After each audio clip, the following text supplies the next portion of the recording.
Hey guys, and welcome back to this channel. In this video, I'll be showing you guys how you can screen record in Canva. Select uploads and select record yourself. So this will record just the camera here. This will record camera and screen, and this one will record your screen, just your screen. I'm just going to go back and choose the screen one because I just want to record my screen, and choose the screen you want to record. I'm just going to choose this one and select share.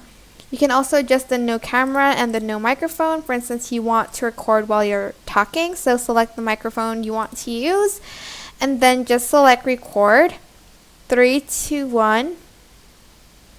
It's just going to record your screen. For instance, if I go to CapCut, I think it's going to record it too. And then once you're done, you're just going to select done. Make sure you select the hide on that one and just select done. Save and exit. Don't forget to do that.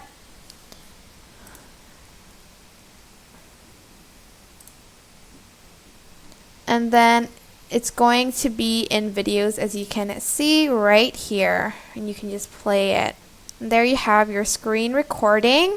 I hope this tutorial was helpful for you guys. Don't forget to like, comment, share, and also subscribe to this channel if you haven't done that already. If you have any questions, just leave it in the comment section down below, and I will try my best to answer them all for you guys. Thank you so much for watching. Bye!